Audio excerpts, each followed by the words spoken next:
ご視聴ありがとうございます。今回は JR 東日本が導入する賢い新兵器のご紹介です。なぜか誰でも使える専用改札がある駅が抱える問題と、それを解決するために JR が導入する設備の内幕を解説します。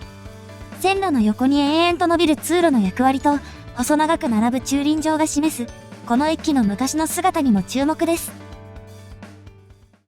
ここは JR 南武線と横須賀線、湘南新宿ラインなどが乗り入れる武蔵小杉駅です。まだ朝ラッシュが始まる前なのでそれほど混雑していませんが、駅前のマンション群に加えて乗り換え需要もあるため、ラッシュ時には凄まじい混雑になります。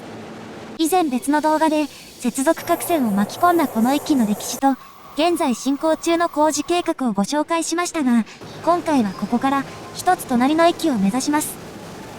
それが一つ川崎寄りにある向河原駅です。2014年に登場し、205系などを置き換えた E233 系8000番台に揺られ、向河原駅を目指します。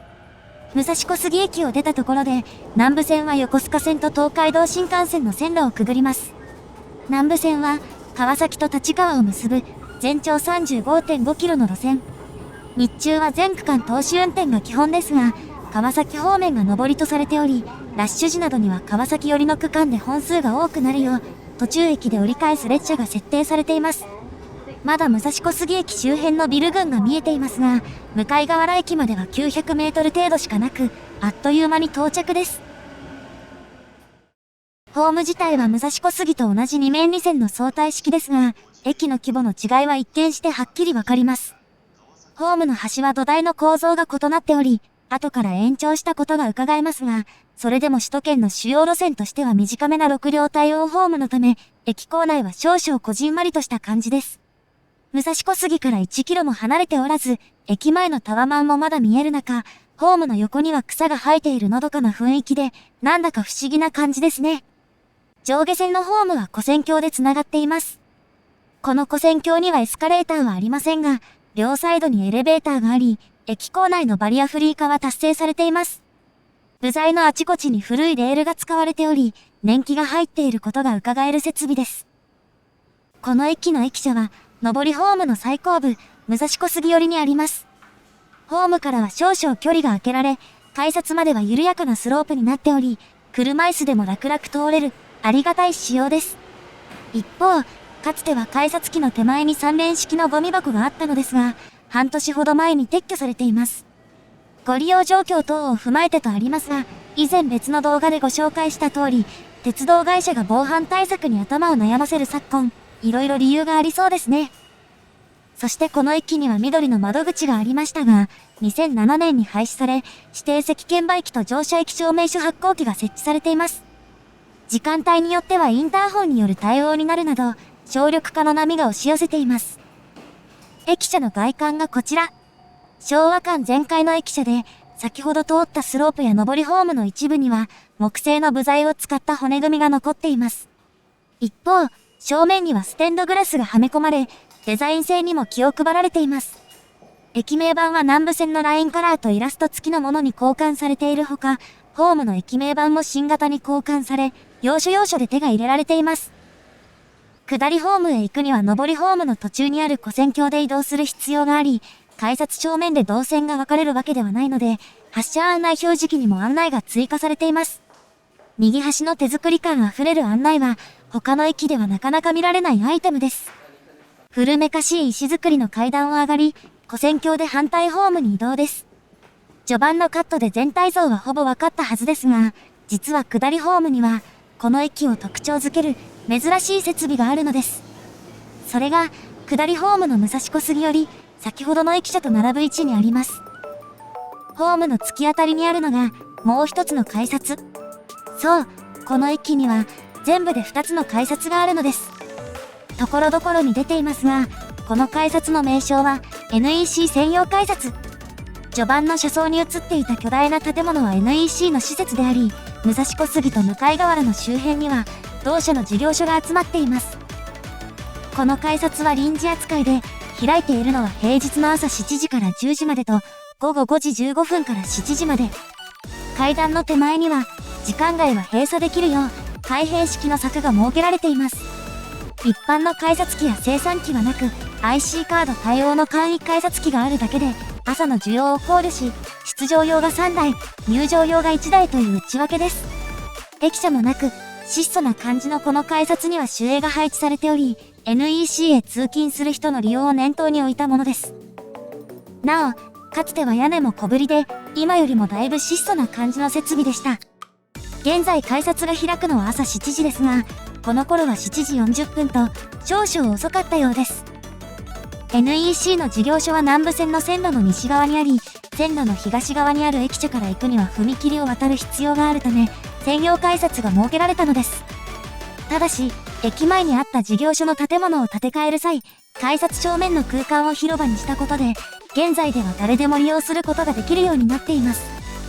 誰でも利用できるようになったものの、NEC 専用改札の名称はそのまま残っている不思議な改札です。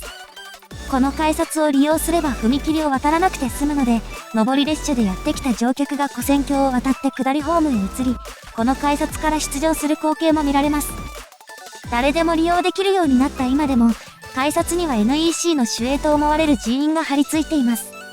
今もなお利用時間は平日の朝夕に限定され、利用客から利用可能時間の拡大が求められているものの、もともと NEC の費用負担で設置された改札ということもあってか、スムーズにはいかないようですね。そして、あえて駅舎とは反対側に、小さな改札を設けるきっかけになった設備を見ていきましょう。それが、先ほどの駅舎と NEC 専用改札を出てすぐのところにある、この踏切です。この向河原駅前踏切は、武蔵小杉駅に至る主要ルートとなっていることもあり、朝ラッシュは結構混雑します。南武線の武蔵小杉駅までは900メートルほどありますが、横須賀線のホームは400メートル余りしか離れていないからです。向河原駅の1日平均の乗車人員は、2010年度の15,077人が最高で、2010年3月に横須賀線武蔵小杉駅が開業したことから、それ以降は徐々に減少傾向となっていました。それでも2019年度には1日平均で12,000人余りの乗車人員を抱えていたほか、定期券利用者の比率が南武線内で最も高い 82% を記録するなど、ラッシュ時に利用が集中する構図は続いていました。一方南武線では、6両編成でも朝ラッシュには凄まじい混雑となるため、最短で2分から3分間隔で上下線の列車が行き交います。時刻表を見ると、日中とラッシュ時で、列車の本数が全く異なることがわかります。都心へ直通する路線ではありませんが、下り列車は途中駅止まりの列車も多く、川崎方面に向かって輸送量が伸びていくことがわかります。発車案内表示器でも各駅に列車が並び、ラッシュの激しさがわかります。このような状況のため、踏切が一度閉まるとなかなか開かず、走り込む人の姿も時々見られます。そのため、駅舎内にある発車案内表示器の裏側には、この先走らないでくださいと書かれた掲示もあります。これは改札を出る人に対する掲示なので、踏切に駆け込む人が多いことがわかります。対策が追いついていない開かずの踏切は全国に数多くありますが、この踏切では、一歩進んだ対策がなされています。2019年6月、この踏切の川崎寄りに迂回路が設置されたのです。駅舎内にもポスターが貼られて PR されたこの迂回路は、先ほどの専用改札の先のあたりから270メートルほどにわたって整備されたもので、歩行者と自転車で場所が分けられています。踏切全体を迂回するには800メートル弱ありますが、一定の利用者がいることがわかります。ちなみにこの通路がある敷地は、かつて存在した貨物用の線路の跡地を再利用したものです。かつては南武線と横須賀線を結んでいた線路があったのですが、武蔵野線の貨物線、通称武蔵野南線が開業したことで存在意義が薄れ、廃線になっていたものを、うまい具合に転用したというわけです。迂回路になっていない部分も駐輪場などに転用され、しっかり活用されています。下りホームはかつて横に線路があったことを伺わせる構造になっており、かつてあった線路をまたぐ幅の広い架線中も、迂回路をまたぐ位置に現在も一部が残っています。そしてこの迂回路以外に、もう一つの対策が講じられることが決まりました。その対策とは、これまでに少し触れた南武線の運行形態と関わってくるものです。向河原駅の時刻表には出てきませんが、南武線では日中と平日の夜間に快速列車が運行されています。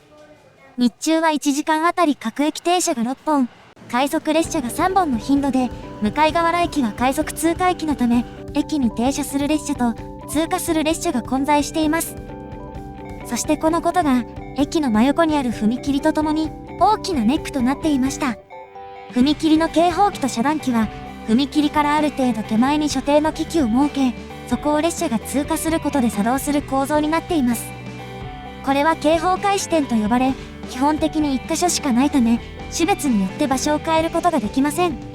踏切の手前に駅があると、通過列車と停車列車で踏切に到達するまでの時間に差が出るため、警報開始点をどちらに合わせるかが問題になります。この踏切の場合、快速列車が速度を落とさないよう、通過列車に合わせた位置に設けているため、各駅停車だと遮断時間がより長くなってしまいます。一方、朝ラッシュには全ての列車が各駅停車となっているため、快速列車の速達性維持というメリットはなく、デメリットばかりが目立ちます。速度の遅い各駅停車が絶妙なタイミングですれ違うことも多く、開かずの踏切の問題は深刻になっていました。逆に全ての営業列車が停車する駅では、警報開始点を停車列車に合わせるため、回送列車も停車する必要があります。踏切の遮断時間を短くするためであり、川崎駅で接続する京浜東北線の大井町駅など、こうした駅は首都圏にも複数見られます。また、通過列車がある駅でも制御を各駅停車に合わせていた場合もあり、以前別の動画で取り上げた横浜線の矢部駅のように、通過する列車が減速していた駅もありました。なお、矢部駅の場合、元の踏切が廃止された後も減速する取り扱いは続いています。そして、速達性維持の裏返しで遮断時間が長くなっていた向河原駅前踏切の状況を改善するため、JR 東日本が開発したシステムが間もなく導入されることになりました。それが、賢い踏切と呼ばれる装置です。正式には踏切警報時間制御装置と呼ばれる装置で、これまで通過列車に合わせていた警報開始点の他に、停車列車専用の開始点を踏切により近い場所に設け、列車種別によって制御を変えるものです。導入は今年12月の予定で、これによって各駅停車の遮断時間が余計に長くなるのを防ぐことができ、朝ラッシュでは1時間あたり数分程度の遮断時間短縮が見込まれています。一方南武線では、川崎駅の隣にある出手駅の下り方から武蔵小杉駅までの高架化も計画されています。工法を見直すことで計画期間を短縮する予定ですが、用地買収は2024年度から始まる予定となっており、完成までにはそれなりの時間がかかります。開かずの踏切問題を抱える場所は他にも多いだけに、このシステムが少しでも役立つといいですね。ご視聴ありがとうございました。